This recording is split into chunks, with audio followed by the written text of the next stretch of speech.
Abraham, the role of imagination in creation. I'm playing with the idea of imagining my brain cells firing up and lighting up in very good feeling ways. And you've talked about grids, vibrational grids, energetic grids, but there are neural grids. Whenever I think a thought, certain neurons, brain cells light up just like the vibrational grids. And I've been playing with the idea of using my imagination to play with my brain and shape my brain in a better aligned direction. And I find that there's like a nutshell there that I want to develop. It's like an acorn. I want to see that develop. Here's something worth thinking about.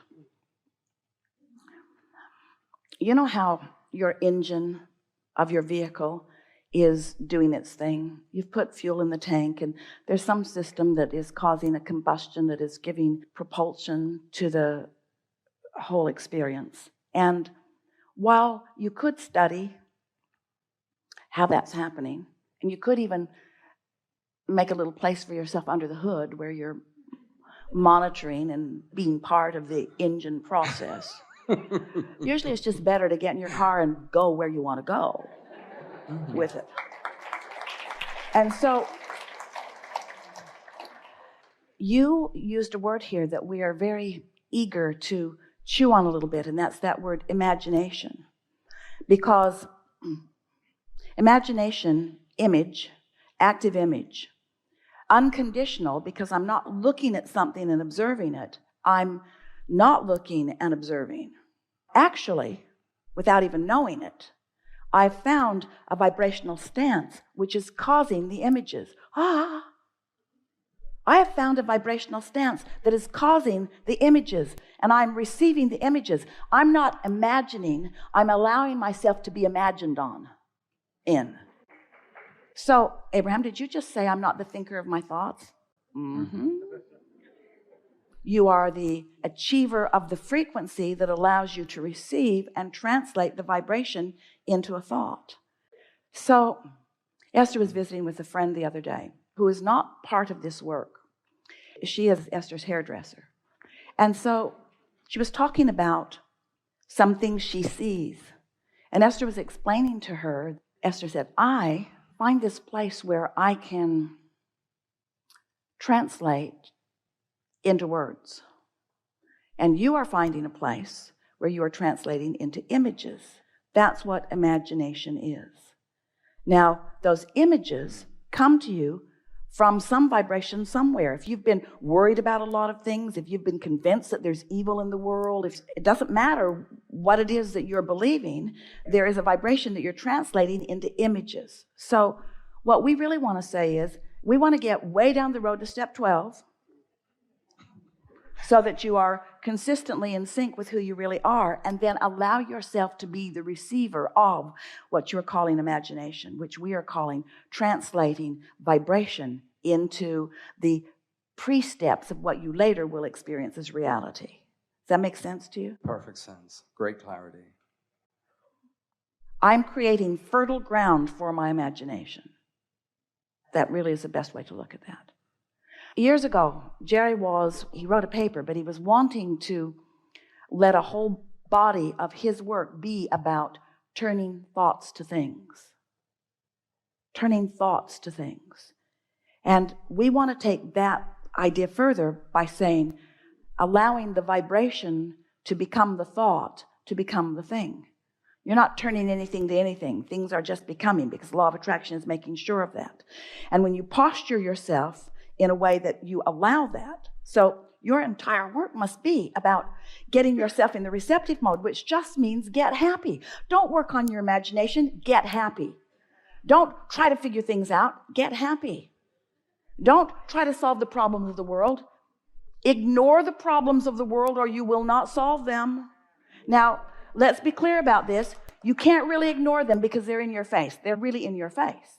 So you're not really ignoring them, but you're not giving so much airtime to them that you're preventing yourself from being the solution to the problems that are showing up. Feel the difference in all of that?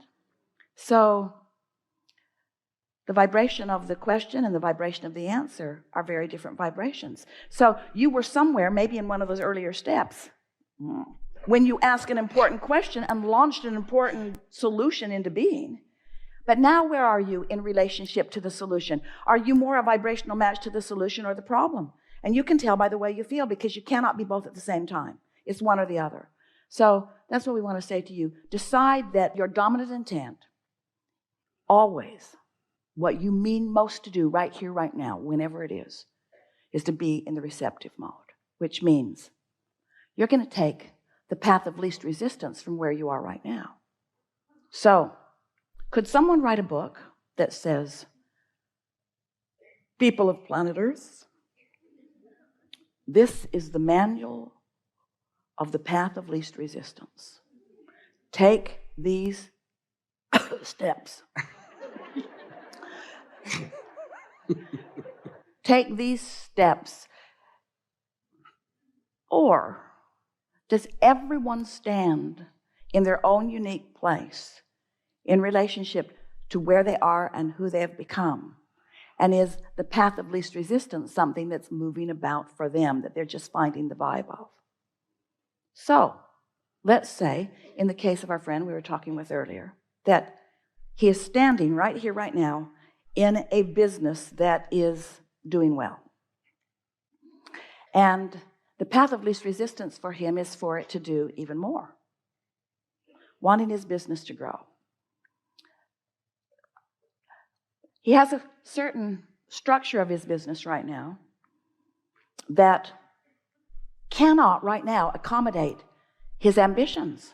So rather than all of a sudden going out and inquiring, getting his business bigger than his business, which is the path of more resistance, he instead stands where he is and takes the path that feels the best right here and right now. So do I go get a big loan and build a big infrastructure and hire a whole bunch of people? Only he could know if that's the path of least resistance or the path of more resistance. There's no formula that's right for everyone. And the formula that feels right for you right now may not be the formula that's right for you as you get down the road a little bit, because the path of least resistance keeps shifting, because it keeps being the path of least resistance in relationship to where you are and what you now want, and where you are and what you now want. You see what we're getting at? See if we can find another example of this. So, you're in the living room with your children and they are bickering. Hardly happens to any of you. It's been going on for quite a while. It seems like the path of least resistance is to just go in there and knock their heads together.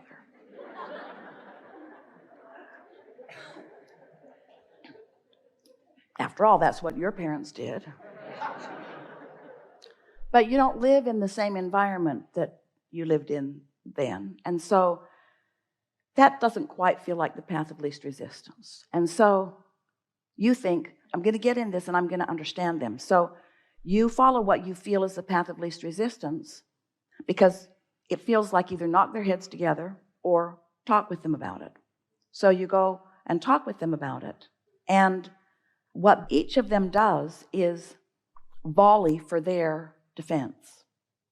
So now you're collecting all of this information, and now you're trying to sort out who's right and who's wrong in this.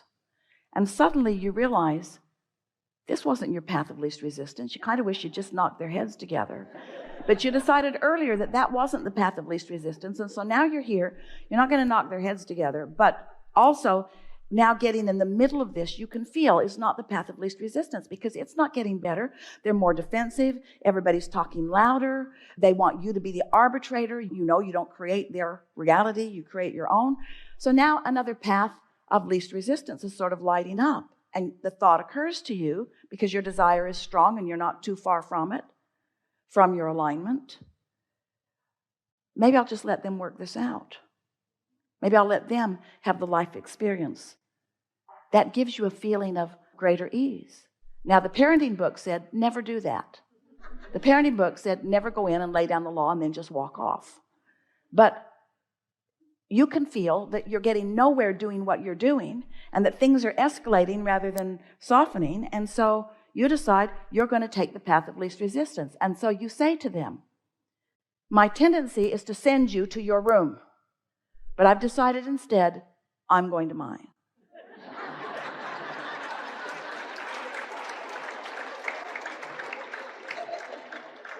This is not a punishment to me.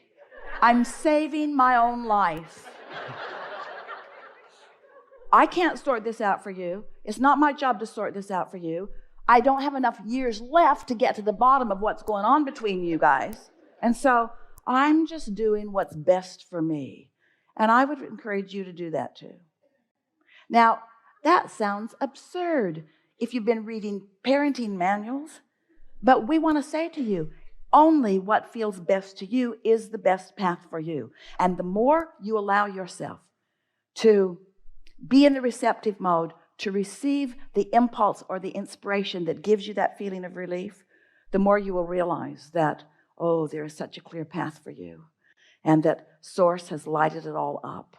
And when you get in the practice of caring about how you feel and reaching for that alignment first, because alignment trumps everything, what you will begin to discover is that there are not 12 steps, there are millions of steps, and they will light up just when you need them. It is unlikely that the same step that you are taking right now will light up for anybody else at the same moment, because your relationship with your own vortex is much more varied than you know, you see. What you're wanting to impart to yourself and to your clients, to your students, to your children, to everybody through the clarity of your example is, I accept the goodness of me, and I've decided to let life treat me right now as well as it can. I'm in the receptive mode of what's best for me right now, what's best for me right now. And don't you wish that for everyone that you love? Don't you want to find some way to help them become consciously aware of what's best for them, moment by moment by moment? We've enjoyed this interaction a lot. Good time for a segment of refreshment.